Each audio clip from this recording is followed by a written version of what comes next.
और जो पंचरात्र आदि का आगम और वेद है उन सब के उत्पत्ति स्थान है, सब प्राणियों के लिए पर्यवसान स्थान है और मोक्ष रूपी है।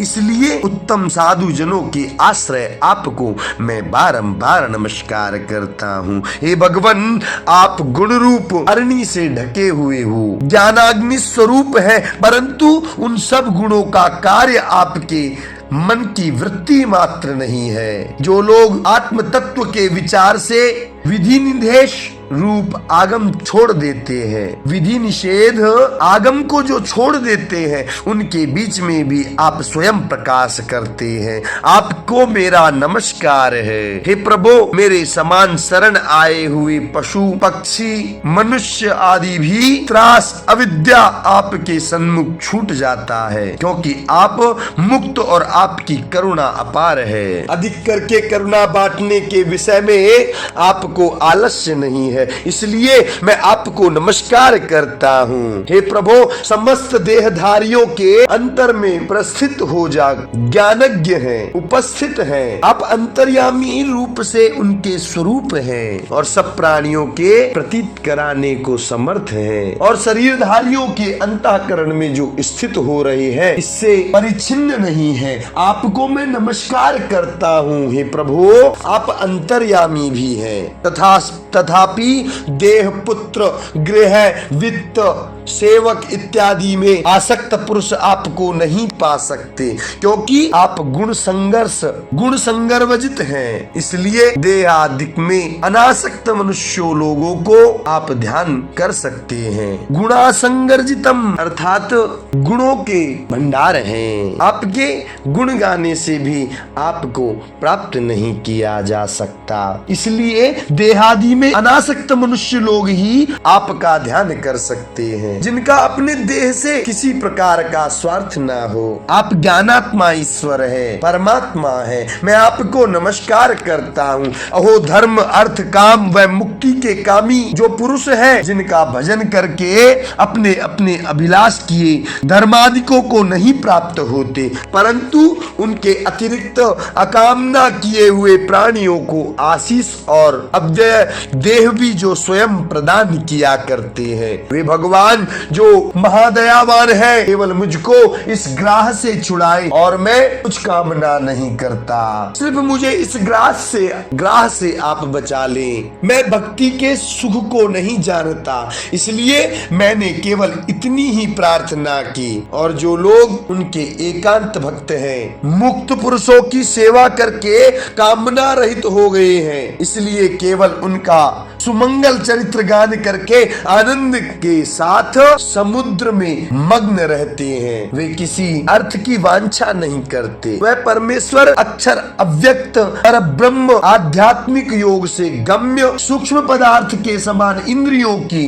दृष्टि में न आने वाले, जो बाहरी दृष्टि में सबसे अति दूर अनंत आद्य और परिपूर्ण स्वरूप है, मैं उनकी स्तुति करता हूँ। जिसके अति छोटे अंश में समस्त देव, ब्रह्मा आदिक देव और चराचर लोग पृथक पृथक नाम वाले होकर बने हुए हैं, और जिस प्रकार अग्नि से लपटे और सूर्य के किरण समूह उत्पन्न होते हैं और उसमें ही लीन हो जाते हैं, वैसे ही जिससे गुण प्रवाह अर्थात बुद्धि, मन और शरीर उत्पन्न होते हैं, उसी में लीन हो जाते हैं। वह देव नहीं, दानव नहीं, मनुष्य नहीं, पशु नहीं, पक्षी नहीं, स्त्री नहीं, पुरुष नहीं, नपुंसक नहीं और लिंगत्रय शून्य प्राणी मात्र भी नहीं है, और गुण नहीं, कर्म नहीं, सत्य नहीं, असत्य नहीं,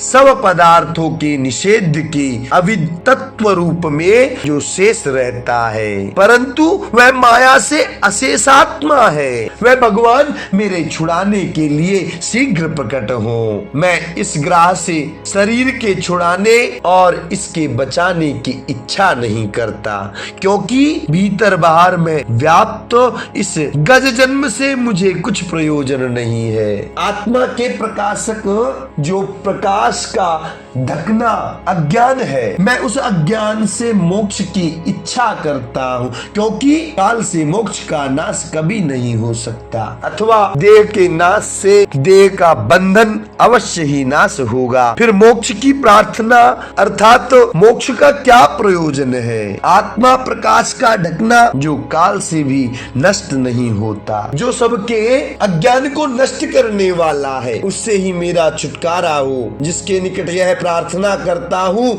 उसको मैं नहीं जानता। वह संसार को रचने वाला विश्वरूप और विश्व से पृथक है। विश्व उसका उपाकार है, उपकरण है, वही विश्व की आत्मा है और अज ब्रह्म परम पद स्वरूप है। मैं केवल उस योगेश्वर भगवान को नमस्कार करता हूँ। भगवत धर्म युग योग से जिनके समस्त कर्म भस्म हो गए, ऐसे योगी मनुष्य योग से शुद्ध हुए हृदय में जिनको देखते हैं, मैं उन योगेश्वर को प्रणाम करता हूँ। हे भगवान, आपको नमस्कार है, नमस्कार है। आपकी तीन शक्तियों का वेग अर्थात राग आदिक अतिशय असहा है, यह सहन नहीं की जा सकती। आप सब इंद्रियों में शब्द आदि के विषय स्वरूप से प्रतिमान दृश्यमान होते हैं। इस कारण जिनकी इंद्रियां कुत्सित है वे आपके मार्ग को नहीं पा सकते हैं। अहो, जिनकी माया के वश अहम बुद्धि से आवृत अपनी माया को यह पुरुष नहीं जानता है, उसका महात्म्य अति दुरंत है। उन्हीं भगवान को मैं प्रणाम करता हूँ। श्री शुक उवाच एवं गजेन्द्रमुपवर्णित निर्विशेषम्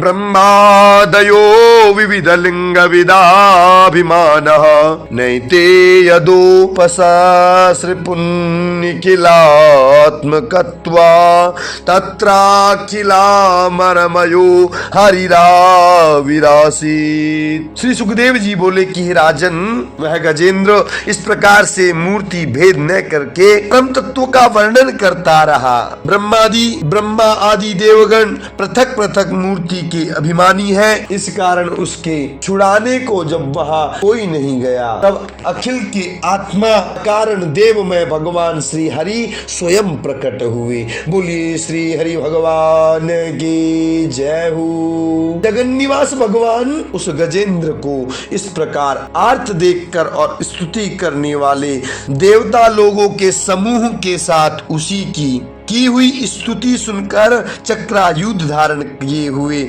गरुड़ पर सवार हुए। जहाँ गजेंद्र व्याकुल हो रहा था वहाँ शीघ्र आकर उपस्थित हुए। गजेंद्र सरोवर के भीतर महाबलवान ग्राह अर्थात मगरमच्छ से अतिशय आर्त हो रहा था। वह आकाश में गरुड़ के ऊपर चक्रधारी भगवान को आता हुआ देखकर कमल के फूल के समान अपनी सूंड को उठाता हुआ और अति कष्ट से हे नारायण, हे अखिल गुरु, हे भगवान, आपको मेरा नमस्कार है, यह वाक्य इस प्रकार शब्द कहने लगा। भगवान को अत्यंत पीड़ित देखकर भगवान गज को अत्यंत पीड़ित देखकर दया के कारण अपने मन ही मन कहने लगे कि गरुड़ तो धीमी चाल से चलता है, इस कारण उस पर से सहसा उतर पड़े। भगवान गरुड़ से उतर गए कि यह गरुड़ बहुत धीमी चाल चल रहा है और वह वेग से दौड़कर चलने लगे। गजेंद्र के निकट जाकर नाके सहित उसको सरोवर से निकाल लिया, मगरमच्छ के सहित सरोवर से निकाल लिया। उसके पीछे दर्शनकारी देवता लोगों के सामने चक्र से उस ग्राह का वदन